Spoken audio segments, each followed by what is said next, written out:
Selanjutnya ini bukunya From Text to Action. Nah, kayak apa sih yang harus kita jarai? Yang harus kita bedakan? Ngambil jarak itu kan ngambil beda.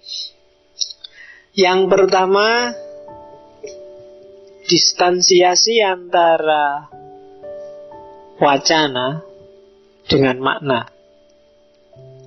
Kamu harus bisa milah mana wacana, mana makna. Kayak tadi loh, nutup aurat itu makna, pakai jubah itu wacana, itu X. Yaitu contoh paling gampang. Jadi yang penting kalau agama, maknanya kena, yang penting kamu ambil aja maknanya, urusan wacananya kan bisa ganti. Rekontekstualisasi itu kan ngasih konteks baru, ganti wacana. Tapi kan tetap yang penting nutup aurat terus diganti sarung. Kan kayak gitu. Misalnya zaman dulu menghargai orang tua itu ndak boleh menyangkal, misalnya ndak boleh ngelawan. Nah sekarang intinya kan menghargai. Kadang-kadang mungkin kita harus bantah sekali-sekali. Kalau memang perlu dibantah, ya udah apa-apa asal bantahnya bagus. Saya itu megang makna, tetap menghargai, tapi konteksnya sudah berubah. Nah itu namanya ngambil jarak, distansiasi, model pertama. Jadi pegangi maknanya, yang ini sifatnya objektif dan bisa diganti konteksnya, bajunya. Oke, itu jarak yang pertama. Jarak yang kedua, bedakan antara karya dengan maksud pengarang, antara tulisan dengan tujuannya orang yang ngarang. Kamu harus bisa memilah. Kalau nggak bisa misah ini, kamu akan bingung. Jadi tulisanku dengan maksudmu, ini biasanya yang sering mengacaukan kan ini. Gitu loh. Saya ngomongnya kasar, tapi hati saya baik. Nah itu kan kalau kamu nggak bisa misahkan mana hatinya yang baik dan mana omongannya yang kasar, nanti logikamu jadi kacau. Ahok itu ngomongnya kasar, tapi kan tujuannya baik, halunya baik. Nah, itu kalian harus bisa ngambil jarak antara karya dengan pengarang. Karena kalau nggak bisa, kalau kalian selalu melihat keterkaitannya, teksnya nggak akan bisa direkontekstualisasi. Yang ketiga, ambil jarak antara the act of writing dan the act of reading. Maksud pengarang dan interpretasi pembaca. Jadi, oh ini pemahaman para ulama, ini Qur'annya. Itu kalian harus bisa membedakan itu. Oh ini pemahaman mahasiswa, ini teori dari dosennya. Oh ini pemahaman yang baca, ini teori dari pengarangnya. Ambil jarak. Kalian harus, kalau enggak, jangan-jangan nanti kamu campur antara interpretasi pembaca dengan maksud pengarang. Itu yang terjadi kan banyak. Merasa bahwa lu ini yang dimaui oleh Allah itu, Islam yang benar ya Islamku ini. Kenapa itu terjadi? Karena orang tidak bisa misah, tidak bisa ngambil jarak antara pemahamannya dengan objek yang dipahami. Jadi pemahamanmu terhadap Al-Quran itu nilainya tidak sama dengan Al-Quran. Pemahamanmu terhadap ngaji malam ini itu teks yang baru sudah, tidak sama persis dengan teks lama yang tak kasih. Dan yang terakhir, ambillah jarak antara teks dan reference. Bunyi teks dengan realitas yang dituju oleh teks. Kalau teks yang ngomong ini Budi, itu kalian harus membedakan mana teks ini Budi, mana realitas Budi yang sebenarnya. Itu distansi. Distansi ini penting untuk menjernihkan makna, mana yang objektif, mana yang subjektif. Ini tadi sehingga Paul Ricoeur disebut menggabungkan ranah subjektif dan objektif. Objektif itu penting biar orang ngerti makna aslinya, tapi subjektif juga penting biar apa? Biar teks atau wacana itu hidup terus, tidak mati. Itu maunya Paul Ricoeur. Jadi kalian baca teks apapun, itu ada dua dimensi yang terlibat, objektif dan subjektif. Teksnya itu sendiri objektif, pemahamanmu, pemahaman orang itu yang subjektif. Jangan sampai terjadi kayak Muhammad Argun itu kan yang bilang bahwa umat Islam hari ini tidak ada yang mensakralkan agama. Yang disakralkan adalah pikirannya sendiri. Itu yang disebut takdisul afkar ad-diniyah. Jadi yang kamu dewa-dewakan kan tafsirmu terhadap Quran. Entah tafsir versi NU, versi Muhammadiyah, versi HTI. Dan itu yang kamu sakralkan sebenarnya. Kenapa fenomena ini terjadi? Karena orang tidak bisa melakukan distansiasi, nggak bisa ngambil jarak, nggak bisa membedakan. Ini loh Qurannya, ini loh tafsirku. Gitu. Atau antara tindakan dengan teks. Aku cinta kamu itu teksnya. Aku jemput kamu tiap hari, aku nge-SMS kamu tiap hari, mention kamu di Facebook, itu manifestasinya. Itu ada distan, ada jarak. Mungkin saja aku tetap cinta kamu, tapi tidak jemput, tidak apel, tidak mention di Facebook. Itu kan mungkin. Maka harus ada jarak. Bukan berarti kalau sudah nggak jemput terus nggak cinta lagi. Ya mungkin ada kesulitannya apa. Nah itu yang pentingnya distansiasi. Itu nanti keywordnya dalam memahami Paul Ricoeur. Kalau kamu bikin tulisan tentang dengan pendekatan Paul Ricoeur, maka kalian harus bisa memilah distansiasi ini. Misalnya pemikirannya Muhammad Abduh tentang apa dalam Al-Quran, itu kalian harus membedakan. Oh ini Abduh, ini Qurannya. Ya kan, ini dia yang baca, ini dia teksnya. Ini dia teksnya Abduh, ini dia referennya. Referen itu Abduh ngomong gini karena dia lihat itu loh. Misalnya Abduh menafsirkan menafsirkan jin. Kalau dalam Al-Quran bagi Muhammad Abduh itu jin dan kawan-kawan itu sebenarnya makhluk ilmiah. Jin itu kalau di Abduh disebut dia bakteri, virus dan lain-lain. Jadi bukan jin yang kayak di pikiran kita bangsane pocong, gondoruo dan lain-lain, bukan itu. Tapi jin itu ya bangsane virus, bakteri ya karena orang ilmunya belum mapan, belum lengkap terus disebut jin dan lain sebagainya. Jadi kalau ada yang bilang kamu kesurupan jin, itu sebenarnya kalau kamu sedang flu, itu kan kemasukan virus, kemasukan bakteri. Nah itu kalau di Abduh sebenarnya kamu sedang kesurupan jin. Karena jin itu virus dan bakteri. Loh, ini kan ada referennya, ada teksnya, ada authornya.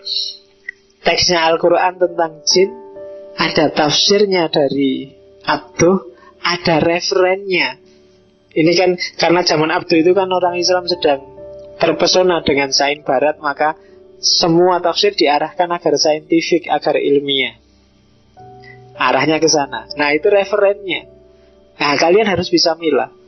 Kok kamu sampai menafsirkan kayak gitu, kenapa sih? Oh ada referennya. Imam Syafi'i qaul qadim qaul jadid. Yang satu di Baghdad, yang satu di Mesir. Baghdad dan Mesir ini referennya.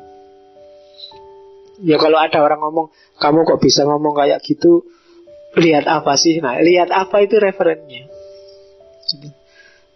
Kok ada orang ngomong asu aja kamu kok semarah itu sih, misalnya. Itu referennya kemana? Sama-sama ngomong anjing, mungkin yang satu nggak marah, yang satu marah. Kenapa? Referennya yang beda.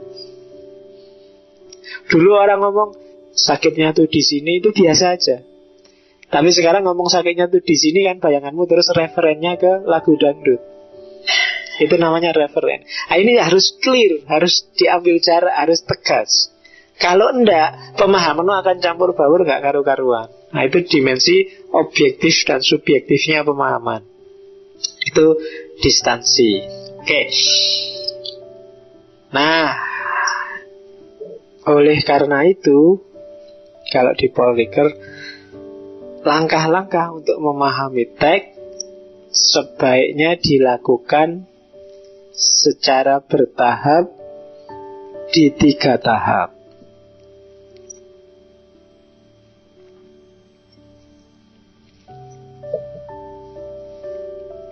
Yang pertama, semantik. Semantik itu dimaknai apa adanya, simbolnya, teksnya, makna literal, apa adanya. I love you yo artinya aku cinta kamu. Kalimat apalagi sekarang kan banyak kalimat-kalimat tren itu.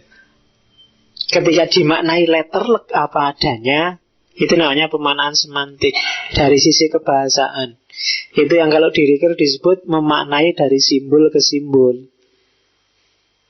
Filsafat adalah filosofia, filia dan sofia. Philo itu cinta, sofia kebijaksanaan. Itu kan filsafat itu sudah simbol, filia simbol, sofia juga simbol. Kata itu kan simbol. Jadi itu yang disebut memaknai dari simbol ke simbol. Filia aja nanti orang juga bisa dikonotasi macam-macam kan. Sofia juga begitu. Filosofia, cinta. Wah, cinta itu apa ya Pak? Panjang lagi nanti definisinya. Karena dia juga simbol. Kebijaksanaan. Wah, kebijaksanaan itu apa ya Pak? Simbol lagi. Itulah. Jadi, tapi itu harus dilewati. Kenapa? Disitulah nanti orang ketemu makna objektif, pemaknaan semantik. Kalau objektifnya tidak ngerti, ya tidak bisa melangkah ke selanjutnya. Kalau ada kalimat tadi I love you, kamu tidak ngerti I itu apa ya Pak, love itu apa ya Pak, you itu apa ya, selesai. Tidak bisa jalan terus. Objektifnya itu penting. Itu loh. Secanggih apapun kamu merangkai kata-kata, kalau objektifnya nggak ngerti ya tidak bisa. Nah, kayak buku bahasa Inggris dibaca orang yang tidak ngerti bahasa Inggris. Nah itu kan wallahu a'lam bishawab akhirnya. Iki karepe opo ndak tahu saya Pak. Ya sama aja. Nggak mungkin kalau sudah bahasanya ada nggak ngerti kamu saya ingin memaknai secara apa lagi wong kalimatnya ora paham. Jadi kunci pertama, simbol itu makna semantik dari simbol ke simbol. Maka bahasa jadi kuncinya. Ilmu bahasa itu kan gerbang masuk ke ilmu apapun. Bahasa itu kan tidak cuma bahasa Inggris, bahasa Arab, bahasa Jawa juga, bahasa Sunda juga. Kalau teksnya memang teks Jawa, teks Sunda. Oke, itu yang pertama, harus dilewati objektif. Yang kedua, setelah objektifnya kena, kamu paham letterlocknya apa, langkah kedua adalah refleksif atau fenomenologis, memberi makna simbol. Kalau ini bisa kamu artikan memahami teks dari perspektif pelakunya. Teks ini oleh yang nulis maksudnya apa sih? Nah, itu makna refleksif fenomenologis. Kok tadi ada I love you ditulis, itu maksudnya apa? Itu kadang-kadang makna fenomenologis ini bisa kebalikan dari makna semantik. Kalimatnya bunyi apa tapi maksudnya apa? Tuh. Kayak kamu misalnya habis nyenggol temenmu jatuh sakit nggak? Nggak apa-apa kok. Padahal sakit. Bunyinya enggak, secara semantik enggak, itu kan ya berarti enggak. Tapi begitu dicek secara refleksif, fenomenologis, ya mestinya ya sakit, wong kesenggol sampai jatuh kayak gitu Tapi karena teman terus dia bilang enggak. Nah itu fenomenologis. Kamu harus bisa berempati, masuk ke pelakunya. Level ini level pemahaman hermeneutika romantik. Jadi memahami pengarang ya harus dilalui. Kamu harus ngerti maksudnya teks itu dibikin, meskipun nanti dilepaskan lagi. Tahu kan, setelah tahu kan harus dilepaskan. Karena tahu itu berarti kamu ngerti makna aslinya. Nah, setelah itu baru masuk ke level ketiga, memaknai secara ontologis. Itulah dekontekstualisasi dan rekontekstualisasi. Di sini hermeneutika filosofis main. Setelah nyenggol temenmu, ya kira-kira mungkin temenmu sakit, tapi terus kamu tafsirkan versimu. Ya menurutku sih sakit, tapi kan aku tidak sengaja. Nah, itu ontologis. pemaknaan versi dirimu sendiri. Jadi langkah ketiga. Jadi memahami itu tidak bisa teksnya saja atau objektif teksnya ditinggal, tapi harus runtut. Teksnya dipahami, setelah itu makna yang ngalami pelaku aslinya gimana, setelah itu versi kamu yang baca juga main. Itu yang kalau dijadikan triadik, itulah namanya triadik. Ada teks, ada konteks, ada kontekstualisasi. Pahamilah teksnya karena dia gerbang yang pertama. Ketahuilah konteksnya karena dengan ngerti konteks kamu ngerti maksudnya teks. Dan yang terakhir, lakukan kontekstualisasi. Karena dengan kontekstualisasi teks akan hidup terus. Dia operatif dan bermanfaat bagimu. Kalau enggak, dia teks mati yang cuma dihafalkan, diketahui. Dan proses ini ketika ada kontekstualisasimu pada akhirnya akan jadi teks baru, makna baru.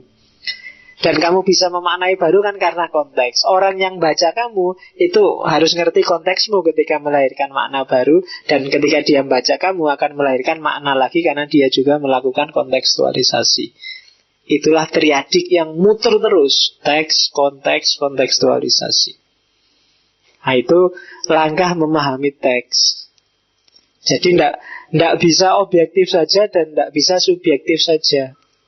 Kalau objektif saja teksnya mati, dia tidak produktif. Qiraah yang tikror, pembacaan yang ngulang terus. Tafsir lama dipakai terus meskipun nggak relevan, nggak nyambung, nggak bunyi sudah. Nah, yang dibutuhkan apa? Kontekstualisasi, pembacaan yang produktif. Dengan baca itu memahami, terus kamu ngerti gimana itu dijalankan sekarang. Itu kontekstualisasi. Misalnya baca ayat laki-laki boleh kawin 4. Itu baca teks sama konteksnya, terus kontekstualkan dengan kondisi hari ini. Itu kontekstualisasi. Kalau zaman dulu perempuan boleh kawin 4, sebenarnya bukan boleh kawin 4, tapi dilarang kawin lebih dari 4. Itu beda loh konotasinya. Dilarang kawin lebih dari 4 dengan diperbolehkan kawin 4. Yang satu pembatasan, yang satu pembolehan. Oh, itu kan konotasinya beda. Nah, antara pembolehan dan pembatasan itu kan bisa kamu lakukan kontekstualisasi. Jadi intinya yang satu menahan diri, yang satu melampiaskan keinginan. Wah, dengan logika-logika kayak gini mungkin kontekstualisasi hari ini ya nikah 4 itu boleh dengan kondisi, dengan syarat A, B, C, D dan seterusnya. Itu namanya kontekstualisasi. Kalau enggak, kita akan terjebak masa lalu. Itu yang disebut ahistoris. Ahistoris itu enggak nyambung sama realitas hari ini. Al-Quran sih bagus tapi enggak jalan. Gitu. Nggak lihat realitas. Kayak fatwa rokok itu kan nggak jalan. Kenapa? Yang memfatwakan nggak ngerti realitas. Oh, yang memfatwakan kadang-kadang juga pakai rokok. Jadi ketika fatwa itu dibikin, tidak jalan proses ini. Loh, iya sih teksnya memang ada mungkin loh ya. Secara konteks mungkin nyambung. Tapi kontekstualisasi nggak dilihat. Realitas hari ini nggak dilihat. Itu yang bikin fatwanya terus mati. Tidak jalan pasti. Kenapa? Tidak kontekstual. Makanya hari ini kan ada istilah Islam kontekstual. Itu maksudnya Islam yang relevan dengan hari ini, dengan kondisi kekinian. Itulah. Nah itu 3 langkah memahami teks. Janjinya masih panjang. Kita akhiri sini aja. Kalau diringkas pakai gambar, modelnya seperti itu.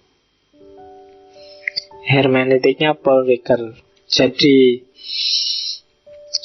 diawali dari fenomena sosial budaya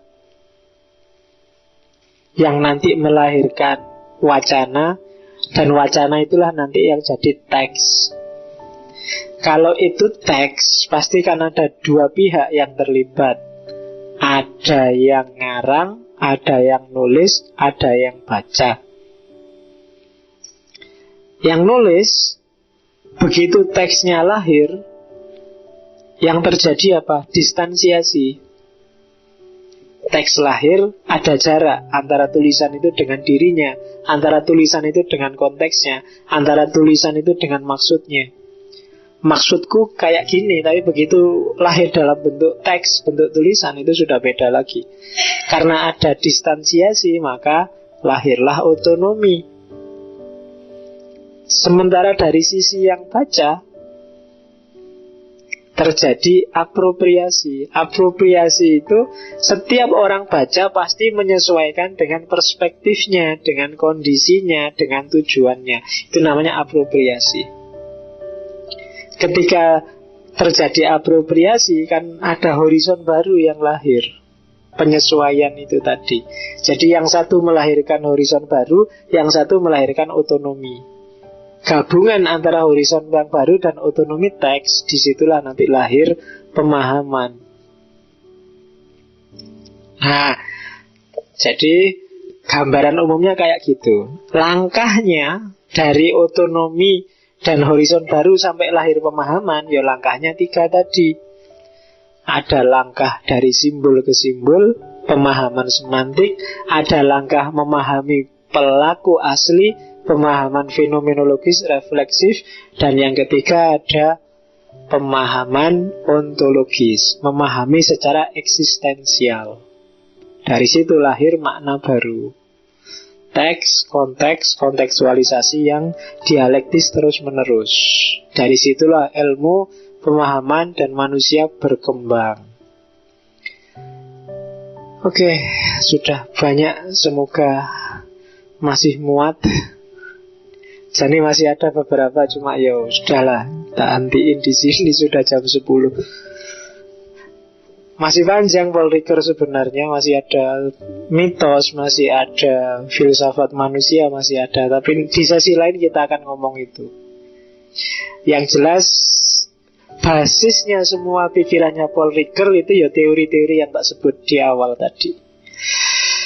Oke, alhamdulillah kita sudah nyampe Ricoeur. Minggu depan kita akan ketemu satu tokoh lagi mungkin, biar nggak jenuh di barat, Habermas.